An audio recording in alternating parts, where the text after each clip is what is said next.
அனைவருக்கும் வணக்கம். सबको सादर प्रणाम. गोल्ड मेडलिस्ट हिंदी गाइड्स प्रस्तुति कर्क कसडर कार्यक्रम पर आप सबका हार्दिक स्वागत है.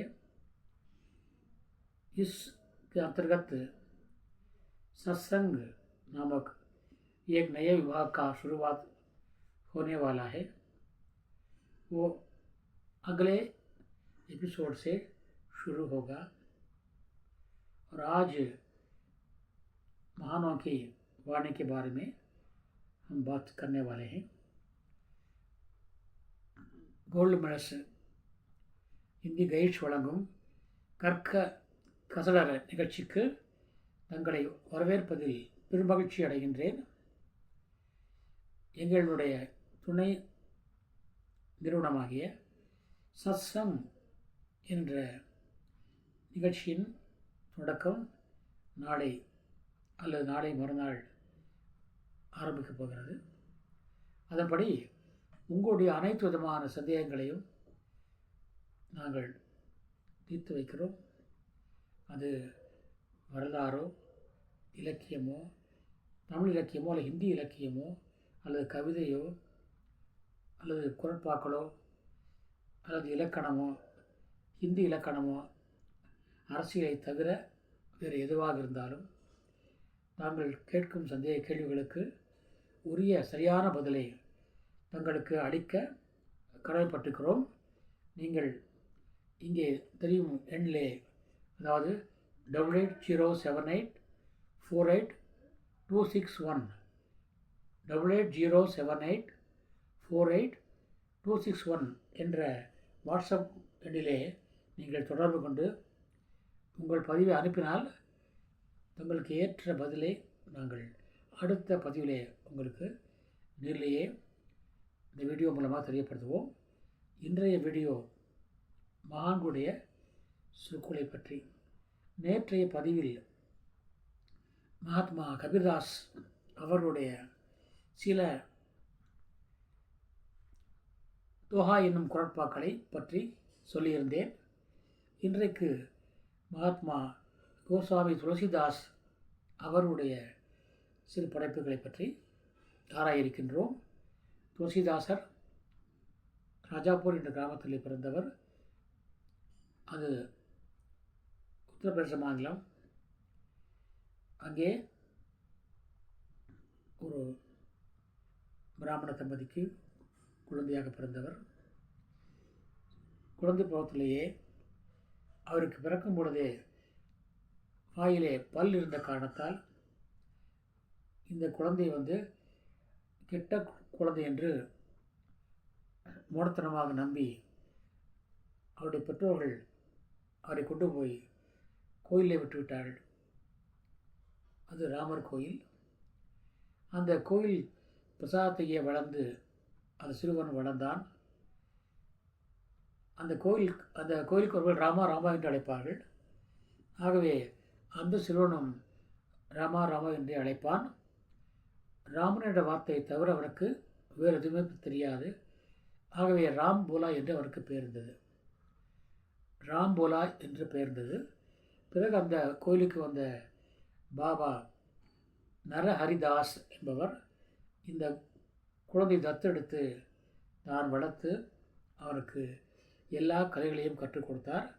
இந்த குழந்தைதான் பிற்காலத்திலே ஹிந்தி மொழியிலே ராம்சரிதமானஸ் என்ற ராமாயண கதையை எழுதியவர். சான்ஸ்கிரிட்டிலே முதலில் எழுதியவர் வால்மீகி. அதன் பிறகு ஹிந்தியிலே ராம்சரிதமானஸ் என்ற பெயரால் ராமாயணத்தை எழுதியவர் துளசிதாசர். இவருடைய படைப்புகள் மிக, அதனால் இலக்கியம் என்ற படைப்புகளை பார்க்கும்போது பார்ப்போம். இவர் எழுதிய ஒரு ஈற்றடி செய்யுள், அதாவது தோஹா என்பார்கள் ஹிந்தியிலே. தமிழிலே குரட்பாக்கள் போன்று இருக்கிறது. இங்கே அவர் சொல்கிறார், நிறைய சொல்லியிருக்கிறார். அவற்றிலே மிக முக்கியமான ஒன்றை நான் இன்றைக்கு தங்களுக்காக எடுத்து சொல்லியிருக்கின்றேன். நிறைய மேற்கோள் காட்டி சொல்லியிருக்கின்றேன். நம்முடைய தமிழ் மூதாட்டி ஔவை சொல்வார், மதியாதார் தலைவாசல் மிதிக்க வேண்டாம். இது சிறு வயதிலேயே ஆரம்ப பள்ளிக்கூடத்தில் சொல்லியிருப்பார்கள். மதியாதார் தலைவாசல் மிதிக்க வேண்டாம். நம்ம யாரெல்லாம் மதிக்கவில்லையோ நாம் அவரை போய் பார்க்கக்கூடாது, அவரை சந்திப்பதோ அல்லது பார்ப்பதோ பேசுவதோ கூடாது. எனவே மதியாதார் தலைவாசல் மிதிக்க வேண்டாம் என்று அவர் பாட்டவர் சொல்லியிருக்கிறார். அதையே நமது கவியரசர் கண்ணதாசன் சொல்லிப்பார். மதியாதார் தலைவாசல் மிதிக்காதே என்று மானமுள்ள மனிதனுக்கு ஔவை சொன்னது. மதியாதார் தலைவாசல் மிதிக்காதே என்று மானமுள்ள மனிதனுக்கு ஔவை சொன்னது. அது ஔவை சொன்னது, அதில் அர்த்தம் உள்ளது என்று பாடியிருப்பார். ஆக மதியாதார் தலைவாசல் மிதியாதே என்பது நம்முடைய ஔவை பாட்டி அவர்கள் சொன்ன கருத்து. அதே கருத்தை பல பேரும் சொல்லியிருக்கிறார்கள். மதியாதார் முற்றம் சென்று மிதியாமை கோடி பெறும் என்பது இனியவை 40 என்னும் நூலாகும். அந்நூலிலே 40 இது இனியவை என்று சொல்லப்பட்டிருக்கிறது. அதிலே ஒன்றுதான் மதியாதார் முற்றம் சென்று மிதியாமை கோடி பெறும். அதே போல் இந்த 40 இலக்கணத்திலேயே இன்னா 40, இனியவை 40, கார் 40, களவழி 40 என்று நூல்கள் உண்டு. சங்க இலக்கியங்கள் இது. இந்த சங்க இலக்கியத்திலே களவழி 40 என்ற ஒரு நூல், அதிலே சேரமான் கணைக்கால் இரும்பறைக்கும் சோழன் செங்கனானுக்கும் நடைபெற்ற போரை பற்றிய வர்ணனை இருக்கிறது. 40 பாடல்கள். அந்த 40 பாடல்களும் தூய தமிழில் எழுதப்பட்டவை. அதை உரைநடையாக்கி அதையே இந்தியிலே மொழிமாற்றம் செய்து பத்யானுவாதம் சொல்வார்கள், கவிதையாக்கம் செய்து இந்தியிலே கவிதையாக்கம் செய்து அந்த கவிதையாக்கத்தை அதற்கான உரையையும் ஹிந்தியிலேயே எழுதி அதை நூலாக அச்சிட்டு தரும் பாக்கியம் எனக்கு கிடைத்தது. அதை இன்று வரைக்கும் நான் பெரும் பாக்கியமாக கருதுகிறேன். அந்த களவழி 40 என்ற இலக்கியம் நூல், சங்க நூல், என் நண்பர் திருநெல்வேலியைச் சேர்ந்த ஏடிஎஸ்பி சிவ ஜெயப்பிரகாசம் அவர்கள் எனக்கு தந்தார்கள். அவருடைய ஆலோசனை பெற்று அந்த நூலை நான் இந்தியிலே கவிதையாக்கி அதை இந்தியிலேயே பொழிப்புரையாக்கி அது ஒரு நூலாக வெளியிட்டு தந்திருக்கிறேன். இந்த பாக்கியம் எனக்கு கிடைப்பது ரொம்ப மிக மிக அரிது. அதற்கு அந்நூலை வெளியிட மத்திய அமைச்சர்கள், வெளிமாநில மத்திய அமைச்சர்கள், மாநில அமைச்சர்கள், எம்எல்ஏக்கள், எம்பிக்கள்லாம் வந்தார்கள். அது என் வாழ்நாள் கிடைத்த மிக பெருமையாகும். அந்த சங்க இலக்கியத்திலே வருகின்ற சேரமான் இரும்பொறை சோழன் செங்கனானுடன் போரிட்டு தோல்வி அடைகிறான்.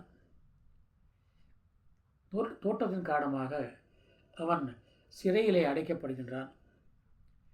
அடைக்கப்படுகின்ற பொழுது காவலர்கள் அவரை மதியாமல் இருக்கிறார்கள்.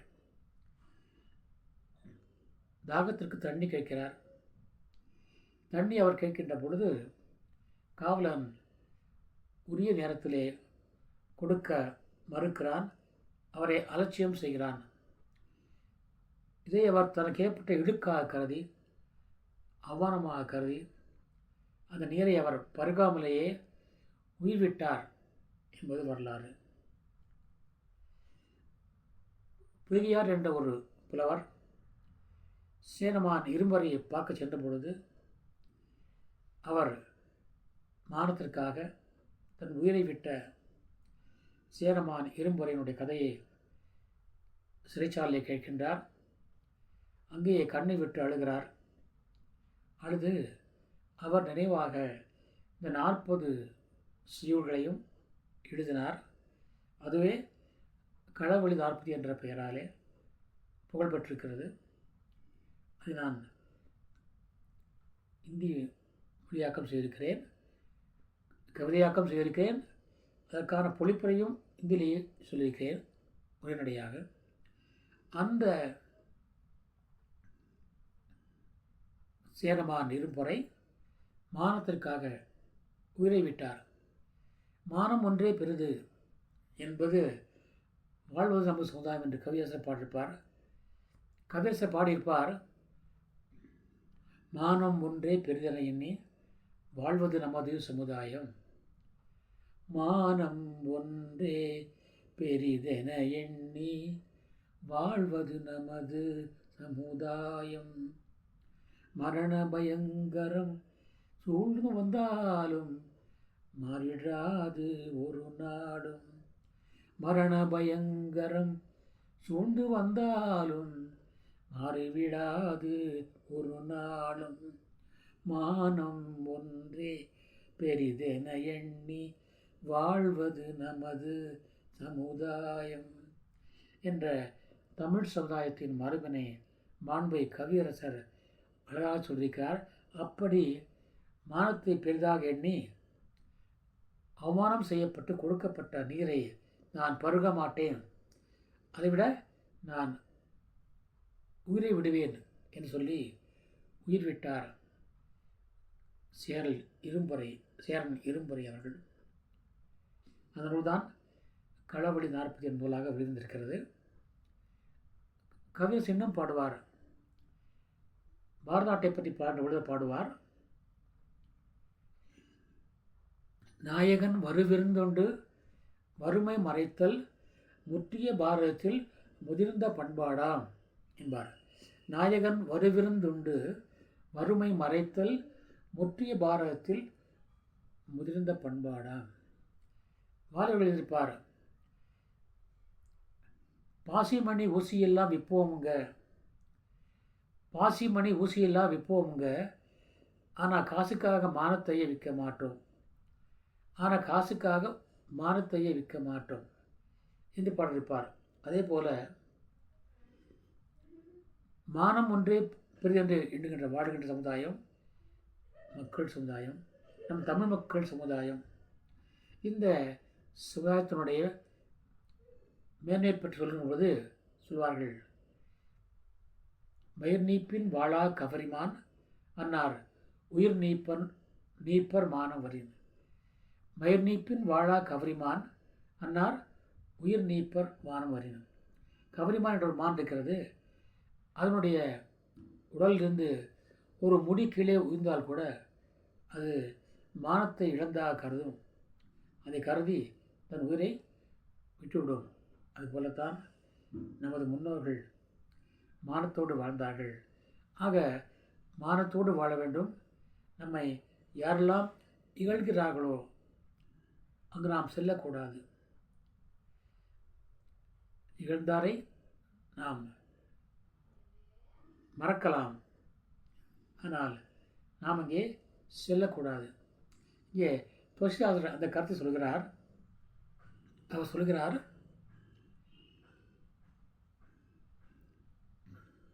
आवत ही हर्षे नहीं नैनन नहीं सनेह, आवत ही हर्षे नहीं नैनन नहीं सनेह, तुलसी तहा ना जाइए कंचन बरसे मेघ, तुलसी तहा ना जाइए कंचन बरसे मेघ, आवत ही हर्षे नहीं।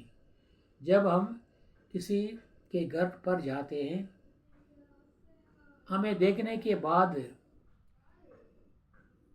उन्हें हंसना चाहिए, उनके दिल में खुशी होनी चाहिए, हमारा आदर सत्कार उन्हें करना चाहिए। लेकिन ऐसे लोग हैं जो अतिथि का आदर सत्कार नहीं करते। इसलिए कहते हैं துளசிதாஸ் ஜி, ஆவத்தகி ஹர்ஷே நஹி, நாங்கள் எங்களை பார்த்தவுடனே யாரெல்லாம் மகிழ்ச்சியால் புன்னகைக்கவில்லையோ சிரிக்கவில்லையோ, சரி, நைனன் நஹி சனேக், அவள் கண்களிலே பாசம் இல்லையோ, जिनके जिनकी आंखों में, जिनके नयनों में स्नेह नहीं, खुशी नहीं, प्यार नहीं, प्रेम नहीं, मोहब्बत नहीं, आवती हर्षे नहीं, नैन नहीं सने, तुलसीदास कहते हैं कहाँ ना जाइए, वहाँ मत जाइए, अंगे போகாதீர்கள், वहाँ क्या है, वहाँ कंचन बरसे मेघ, हमेशा बादल बरसता है। क्या बरसता है? बादल पानी बरसता है, बादल पानी बरसता है, लेकिन हम जहाँ जा रहे हैं ना, उस घर में पानी के बदले सोना बरसता है, पानी के बदले सोना बरसता है। आहा, वहाँ पर सोना बरसता है, हम जा कर के ले लेंगे और धनवान बन जाएंगे। ऐसा लोभ हमें नहीं होना चाहिए, क्योंकि वहाँ हमारा आदर सत्कार नहीं है, वहाँ हमारा सम्मान नहीं है। इसलिए ऐसी जगहों में हमें नहीं जाना चाहिए, चाहे वहाँ सोने की वर्षा ही क्यों न हो। அங்கே மேகமானது மழைக்கு நீருக்கு பதிலாக தங்கத்தையே பொழிந்தாலும் கூட நம்ம யாரெல்லாம் மதிக்கவில்லையோ அந்த ஊருக்கு நாங்கள் போகக்கூடாது, அந்த வீட்டுக்கு நாங்கள் போகக்கூடாது. மதியாதார் முற்றம் சென்று மிதியாமை கோடியுறும் என்கிறது இனியவை 40 சங்கத்தமிழ். அப்படி யாரெல்லாம் நம்மை மதிக்கவில்லையோ அங்கே நாங்கள் செல்லக்கூடாது. வாலி அவர்கள் சொல்வார், மானம் ஒன்றே பெரிதெண்ணி வாழும் ஏழைகள் நமக்காக எனப்படுவார். மானம் ஒன்றே பெரிதென எண்ணி வாழும் ஏழைகள் நமக்காக. ஏழைகள் எவ்வளவுதான் தாழ்ந்து போனாலும் கூட தன்னுடைய மானத்தை இழக்க மாட்டார்கள். அப்படி தமிழ் மக்கள் மானத்தை இழக்கக்கூடாது, இந்திய மக்கள் மானத்தை இழத்தக்கூடாது. ஆகவே சொன்னார் அவர், आवत ही हर्षे नहीं, नैनन नहीं सने, तुलसी ताना जाइए, कंचन बरसे में। जहाँ हमारा अनादर हो और हमारा आदर सत्कार ना हो, उस घर में, उस महल में चाहे पानी की जगह सोने की वर्षा हो क्यों न हो, लेकिन उसके लोभ में पड़कर हमें नहीं जाना चाहिए। यही इसका तत्व है। इस तत्व को अपनाएंगे, கவரிமான் की तरह हम रहेंगे, கவரிமானாக வாழ்வோம், தமிழ் மக்களாக வாழ்வோம், சேரமான் இருமுறையாக வாழ்வோம், அவை சொன்ன மதிப்பை வார்த்தையை கேட்போம். மதியாதார் தலைவாசல் மிதிக்காதே என்று மானமுள்ள மனிதனுக்கு அவ்வை சொன்னது, அது அவ்வை சொன்னது, அதில் அர்த்தம் உள்ளது என்று கவிரசர் பாடுகிறார். அப்படி பாடுவதைப் போல நாங்கள் மானமே பெரு என்று வாழ்வோம். ஆகவே எங்கும் அன்பை பரப்புவோம், கௌரவத்தை பரப்புவோம். நாயகன் நெஞ்சில் வருவிருந்துண்டு வறுமை மறைத்தல் முற்றிய பாரதத்தில் முதிர்ந்த பண்பாடாம் என்று சொல்லுகின்ற அந்த கருத்தை நாம் காலத்திலும் இதை முன்னிட்டும் மானத்தை இழக்க மாட்டோம், மரியாதை இழக்க மாட்டோம். மரியாதை இழந்து வாழ வேண்டிய அவசியம் மனிதனுக்கு கிடையாது என்ற கருத்தை இங்கே மிக அழகாக நமது முன்னோர்கள் சொல்லி சென்றிருக்கிறார்கள். அதை நாம் தொடர்ந்து கடைப்பிடிப்போம். மானமுள்ள மனிதராக மானமுள்ள இந்தியராக, மானமுள்ள தமிழ் மக்களாக என்றும் வாழ்வோம் என்று கூறி நிறைவு செய்கின்றேன். நாளை ஒரு புதிய தலைப்புடன் தங்களை சந்திக்கின்றேன். எங்கும் அன்பை பரப்புவோம். அன்பே சிவம், அன்பே சிவம், अनबे शिवम। प्रेम से प्रेम पलता है, दीपक से दीपक जलता है, दीपक से दीपक जलता है, प्रेम से प्रेम पलता है। ஆகவே அன்பை வளர்ப்போம். அன்புதான் உலக ஜோதி, அன்புதான் உலக நீதி, அன்புதான் இதய ஜோதி, அன்புதான் உலக மகா சக்தி. ஆகவே அன்பை பரப்புவோம், மானத்தோடு வாழ்வோம், மரியாதையோடு வாழ்வோம், மரியாதையை காப்போம், எங்கும் பரப்புவோம் என்று சொல்லி நிறைவு செய்கின்றேன். நாளை ஒரு புதிய தலைப்போடு தங்களை சந்திக்க இருக்கின்றேன். சத்சங்க நிகழ்ச்சி அடுத்த பதிவில் தொடங்கும் என்பதை நான் மகிழ்வோடு தெரிவித்துக் கொள்கின்றேன். நீங்கள் உங்கள் சந்தேகங்களை எனக்கு வாட்ஸ்அப் நம்பர் மூலம் தெரியப்படுத்துங்கள். 8807848261 8807848261 என்ற வாட்ஸ்அப் பதிவெண்ணில் நீங்கள் பதிவு செய்தால் உரிய பதிலை நான் அளிக்க தயாராகிருக்கின்றேன். என்றைக்கும் தயாராகிருக்கின்றேன் என்று கூறி நிறைவு செய்கின்றேன். दोबारा कल मिलेंगे सत्संग कार्यक्रम के अंतर्गत आपसे कल मिलने वाला हूँ. तब तक के लिए आपसे विदा लेता हूँ. आपका त्रिपुर आर सुंदरराजन. धन्यवाद. जय हिंद.